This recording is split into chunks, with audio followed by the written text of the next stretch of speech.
እንዲህ በፍጥነት በምትጓዝ ከተማ ውስጥ እየኖሩ የልብ መረጋጋትን ማግኘት የተለየ ምቾት ነው። ሰላም የሚሰጥ የምቾት ስፍራ ለቤተሰቦ ኩራት ሲሆኑ ነገ መረጋጋትን ካለሙ ወይም በቀላሉ የተሻለ ህይወት መኖር ካሻው የአኮያ ቤቶች መገኛ አድራሻው ናቸው። የት ሰፈር ነኝ ማለት ይፈልጋሉ? ፒያሳ ወዳጅነት ፓርክ በሶስቱም ሳይቶች ወይስ ሳር ቤት ካናዳ ኤምባሲ አሊያም ሰሜን ማዘጋጃ? ወደ ቤትዎ ለመግባት ይህን ቁጥር ይጫኑ 0979 22 22 25። የአኮያን ቤት ሲገዙ የኢትዮጵያ አየር መንገድን ሼባ ማይልስ ጎልድ አባልነት በክብር ይቀበላሉ።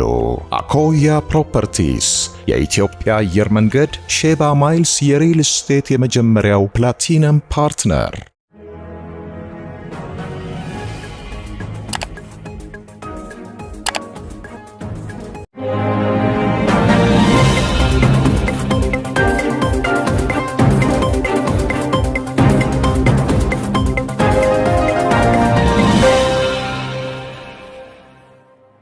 ተናስተልኝ ክብራትና ክብራን የዩቲዩብ ቻናል ቤተሰቦች የሰዓቱን አጫጭር መረጃዎች ይዤ ቀርብ ያለው በርከት ያሉ ዓለም አቀፍና ሀገርኛ መረጃዎች ዩቲዩብ ላይ ሲጫኑ ቀድሞ ለእናንተ የማስታወቂያ መልእክት ወይም ኖቲፊኬሽን እንዲደርሷችሁ የዩቲዩብ ቻናሌን ሰብስክራይብ በማድረግ የደወል ምልክቷን መጫን አትዘንጉ።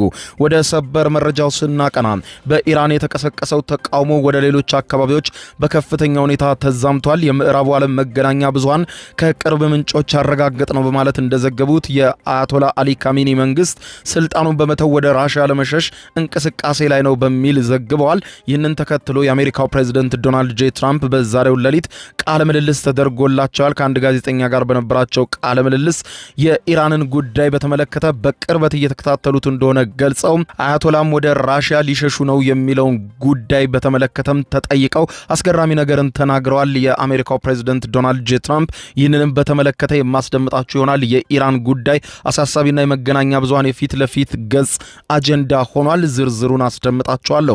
በሌላ በኩል ክቡራን አድማጮች እንዲሁም በሀገረ አሜሪካ በሚኒሶታ ግዛት ሚኒያፖሊስ ከተማ አንዲት ሴት በኢሚግሬሽን መኮንን መገደሏን ተከትሎ ከፍተኛ የሆነ ቁጣ ተቀስቅሷል። ይህንን ቁጣ ተከትሎ የሀገሪቱ ፕሬዝዳንት ዶናልድ ጄ ትራምፕ ምን ተናገሩ የሚለውን የማስደምጣችሁ ይሆናል። ጉዳዩ በምን ደረጃ ነው የተያዘው፣ እንዴት ይህ ጉዳይ ተፈጸመ የሚለውን መገናኛ ብዙሃን እያወጧቸው ያሉ መረጃዎችን አስደምጣችኋለሁ። እስከ ፍጻሜው ቆዩ። ዝርዝር መረጃዎችን አድምጡ ግብዣዬ ነው። ወደ መረጃዎቹ አለፍኩ። አብረን እንከታተለው። በቅድሚያም በኢራን ምድር የተለኮሰው አመጽ ወደ ሌሎች አካባቢዎች እየተቀጣጠለ ነው። የአያቶላውን መንግስት እየነቀነቀ እንደሆነ ተዘገበ። አሜሪካም ከፍተኛ ድጋፍ ለተቃውሞ እያደረገች እንደሆነ ተዘግቧል።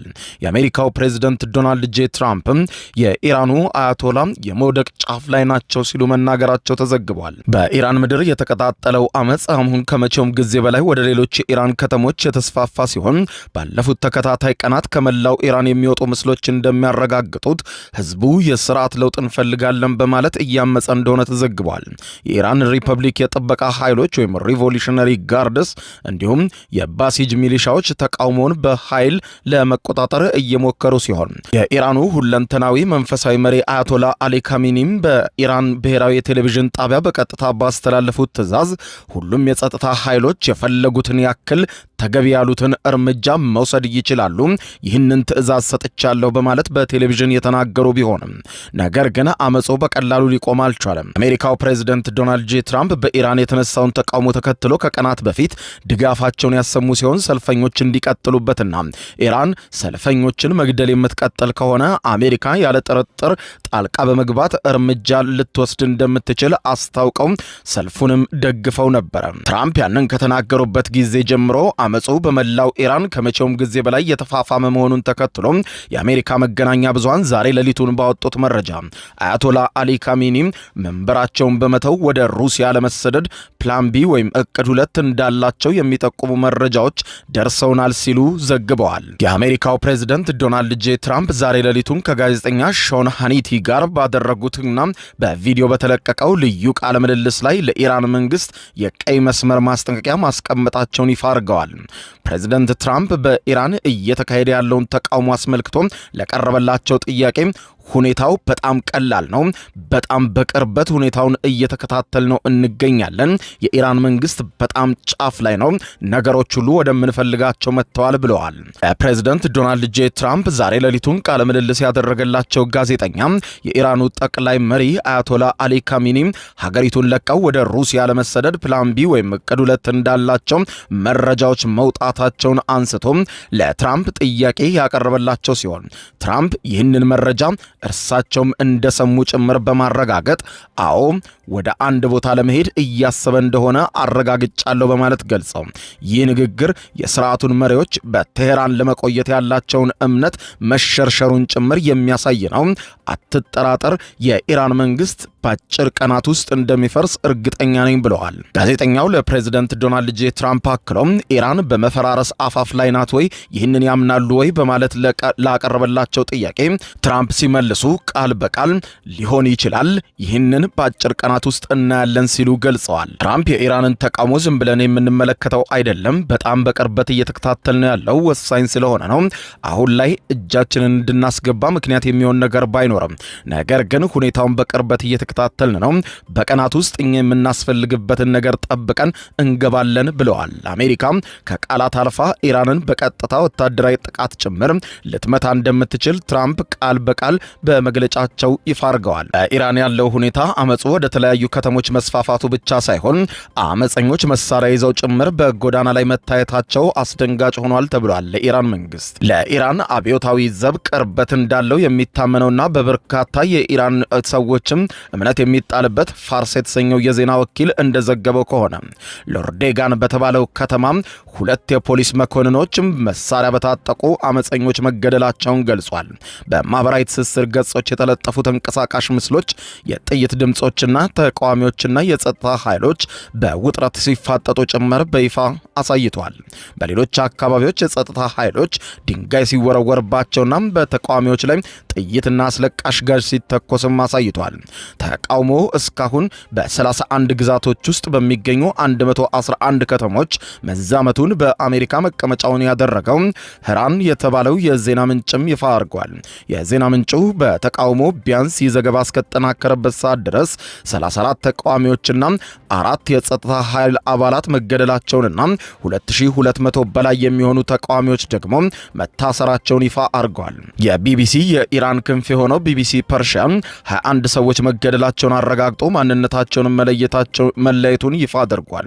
የኢራን ባለስልጣናት በበኩላቸው 5 የጸጥታ አባላት መገደላቸውን በመንግስታዊ የዜና አውታሮች አሳውቀዋል። እስራኤል በኢራን እየሆነ ያለውን ነገር በሙሉ እየተከታተለች እንደሆነ ገልጻ ኢራን ውስጥ የተፈጠረው ነገር በእስራኤል ሙሉ ድጋፍ እንዳለውና ኢራን የተፈጠረው አሁናዊ አለመረጋጋት በተለይም ደግሞ ለእስራኤል መለኮታዊ ስጦታ ጭምር እንደሆነ ነው ጠቅላይ ሚኒስትር ቤንያሚን ኔታንያሁ ለካቢኔያቸው የተናገሩት። ከዚህ ቀደም ኔታንያሁ አመጹ በተጀመረ ሰሞን ኢራናውያን ግፉበት፣ ይህንን መንግስት ጣሉና ከዓለም ጋር በህብረት ኑሩ፣ ያኔ እናግዛቸዋለን የሚል መልእክት አስተላልፈው ነበር። ቤንያሚን ኔታንያሁ አሁን የኦክቶፐሱ ጭንቅላት እየደማ ነው በማለት ገልጸዋል። የሞሳድ ኃይሎችም በዚሁ በኢራን ውስጥ በሚንቀሳቀስ አደገኛ አመጽ ውስጥ ተሳታፊ እንደሆኑ የሚናገሩ ዘገባዎች እየወጡ ነው። የደህንነት ምንጮች እንደሚያመለክቱት እስራኤል በተዘዋዋሪ ለተቃዋሚ መሪዎች የቴክኖሎጂና የመረጃ ድጋፍ እያደረገች ነው ተብሏል። በሞሳድ በኩል በተለይም የኢራን ኒውክሌር ጣቢያዎችን የሚጠብቁ ልዩ ኃይሎች ትኩረታቸው እንዲበተን የማድረግ እንቅስቃሴ በከፍተኛ ሁኔታ እየሰራች መሆኑን መገናኛ ብዙሃን ይዘግባሉ። ኔታንያሁ በማህበራዊ ትስስር ገጻቸው ላይ በፋርስ ቋንቋ የኢራን ህዝቦች እስራኤል ከጎናችሁ ናት፣ ነጻነታችሁ ቅርብ ነው፣ ግፉበት የሚል መልእክት አስተላልፈዋል። ይህ የከፋው የኢራን አመጽ እየተቀጣጠለ መሆኑን ተከትሎ አያቶላውን በቀጣይ ወደ ሩሲያ ይሸሻሉ የሚሉ ዘገባዎች በከፍተኛ ሁኔታ በምዕራቡ ዓለም መገናኛ ብዙሃን እየተቀጣጠሉ ይገኛሉ።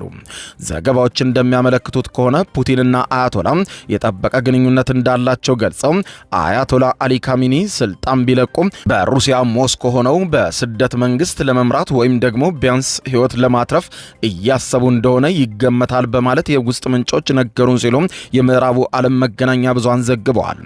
ከቴሄራን ቤተ መንግስት ሾልከዋል የተባሉ መረጃዎች እንደሚያሳዩት የአያቶላ ቤተሰቦች የግል አውሮፕላኖች በሜህራባድ ኤርፖርት በተጠንቀቅ መቆማቸው ተዘግበዋል። ትራምፕ ወደ አንድ ቦታ ለመሄድ እያሰቡ ነው ያሉት ይህንን መሰረት አድርገው ሲሆን በሌሊቱ ቃለ መጠይቃቸው አያቶላ ወደ አንድ ልዩ ቦታ ለመሄድ እያሰበ እንደሆነ አውቃለሁ፣ ይህንን ደግሞ ሲሆን እናየዋለን ብለዋል። ሰሞኑ በቬንዙዌላ ጉዳይ ጣልቃ ገብነት በማድረግ የቬንዙዌላውን መሪ አስረው ወደ አሜሪካ እንዲመጣ ያደረጉት የአሜሪካው ፕሬዝዳንት ዶናልድ ጄ ትራምፕ በቀጣይ ኢራንና ኩባን በልዩነት እየተከታተሉ መሆኑን ነው በዛሬው ዕለት ሌሊት ባወጡት መግለጫ ይፋ ያደረጉት። ይህ በዚህ እንዳለ በአሜሪካም ከፍተኛ ቁጣ ተቀስቅሷል። የኢሚግሬሽን መኮንኖች አንዲትን ሴት ተኩሰው መግደላቸውን ተከትሎ ነው ከፍተኛ ቁጣ በሀገረ አሜሪካ የተቀሰቀሰው። የአሜሪካ የኢሚግሬሽን መኮንን በሚኒያፖሊስ በተባለችው የሚኒሶታ ከተማ አንዲት የ37 ዓመት ሴትን በጥይት ተኩሶ መግደሉን የተሰማው።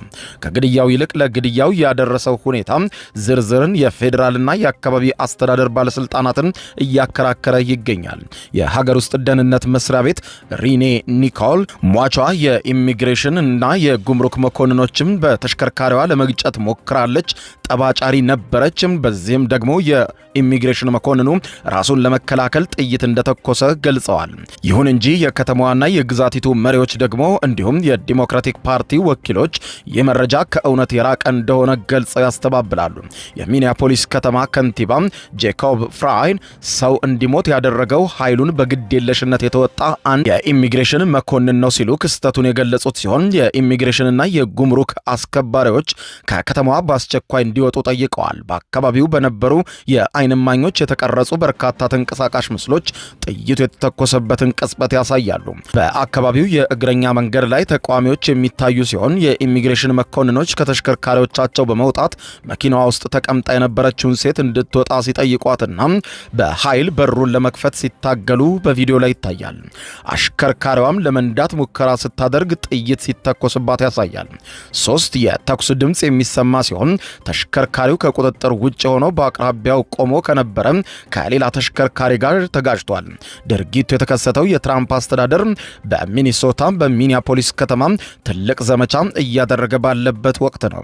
የአሜሪካ የሀገር ውስጥ ደህንነት ሚኒስትር ክሪስቲን ኖም የሟቿ ሴት እንቅስቃሴ እንደ የሀገር ውስጥ ሽብር እንደሚታይ ጭምር ገልጸው የኢሚግሬሽን ተቋሙ ተልእኮ በከተማው እንደሚቀጥልም ጭምር ገልጸዋል። ፕሬዚደንት ትራምፕ በትሩዝ የማህበራዊ ሚዲያ የትስስር ገጻቸው አንድ የኢሚግሬሽንና የጉምሩክ መኮንን በጭካኔ ተገጭቷል ሲሉ ከሟቿና በኢሚግሬሽን መኮንኑ ከተገደለችው ሴት ይልቅ ኢሚግሬሽን መኮንኑ ድጋፋቸውን አክለዋል። በህይወት መትረፉን ለማመን ያዳግታል። አሁን በሆስፒታል የጤና ክትትል እያደረገ ነው ሲሉም አክለዋል። ትራምፕ ፕሬዚደንቱ አክለው አክራሪ ግራ ዘመሞች በየቀኑ በህግ አስከባሪዎችንና በኢሚግሬሽንና በጉምሩክ መኮንኖቻችንን በማነጣጠር ዛቻ በማድረስ ጭምር እነሱን በማጥቃት ላይ ተሰማርተዋል በማለት ወቅሰዋል። የሀገር ውስጥ የደህንነት ሚኒስትር የሆኑት ክሪስቲን ኖም ያለፈውን የሰው ህይወት መከላከል ይቻል እንደነበረ ለጋዜጠኞች የተናገሩ ሲሆን የኢሚግሬሽን መኮንኑ ራሱን ለመከላከል ጥይቱን እንደተኮሰና ሟቿ ተሽከርካሪዋን አደገኛ መሳሪያ አድርጋ መጠቀሟን ተናግረዋል። የአሜሪካ የፌዴራል የምርመራ ቢሮ በዝርዝሩ ጉዳይ ምርመራ እያደረገ እንደሆነ ገልጿል። የትራምፕ አስተዳደር የማጭበርበር ክሶችን መቅረባቸውን ተከትሎም ባለፉት ጥቂት ሳምንታት በሚኒሶታም በሚኒያፖሊስ ከተማ 2000 ተጨማሪ የፖሊስ መኮንኖችም በከተማው ማሰራጨቱን ምንጮች የቢቢሲ አሜሪካ አጋር የሆነው ሲቢኤስ ኒውስ ተናግረዋል። እሁድ ዕለት የጀመረው የተጨማሪ የመኮንኖች መሰማራት በቅርብ ዓመታት ውስጥ በአንድ ከተማ ይህንን ያክል የሀገር ውስጥ ደህንነት ሰራተኞች መሰባሰባቸው ግዙፍ ነው ተብሏል። ዚህችን ሴት ግድያ ተከትሎና የኢሚግሬሽን መኮንኖች በአካባቢው ላይ የሚያደርጉት ከፍተኛ ቁጥጥርና ፍተሻን በመቃወም ከፍተኛ የሆነ ተቃውሞ በሚኒሶታ መቀስቀሱም ተዘግበዋል። ክቡራን አድማጮች ለሰዓቱ ብታደምጧቸው መልካም ናቸው ያልኳቸው አጫጭር መረጃዎች የሰማችኋቸው ነበሩ። ከሰዓታት በኋላ በሌላ መረጃ ተመልሰን እስከምንገናኝ በያለንበት የዓለም ዳር ቸር እንቆይ። የዩቲዩብ የስኬት ሚስጥሮችን በዝርዝር የያዘው የአቤል ብርሃኑ የወይኗ ልጅ መጽሐፍ ሁለተኛ እትም በገበያ ላይ። ዩቲዩብ ለመጀመር በአጭር ጊዜ ስኬትን ለመቀዳጀት አስበዋል? ዩቲዩብ ብጀምር ስንት ብር አገኘሁም ብሎ አስበዋል? እንግዲያውስ በዩቲዩብ 2 የወርቅ 3 የብር ሽልማቶችን ያገኘው የአቤል ብርሃኑ የወይኗ ልጅ የዩቲዩብ ሚስጥሮች መጽሐፍ በዝርዝር ሁሉንም ያብራራሉታል። ዛሬውኑ ገዝተው ህልሞን እውን የሚያደርጉበትን የዩቲዩብ የስኬት መንገድ ይጀምሩ። በሀገር ቤት አከፋፋይ አዲስ አበባ ሜክሲኮ ኮሜርስ መጽሐፍት መደብር። በውጭ ሀገራት ለምትገኙ ከአማዞን ላይ ብታዙ በቀናት ውስጥ ደጁ ይደርሳል። የአማዞን ሊንኩን እዚህ ቪዲዮ ኮሜንት ላይ ያገኙታል። የዩቲዩብ ሚስጥሮች፣ ዘመኑ ጋር ተፈላጊ መጽሐፍ።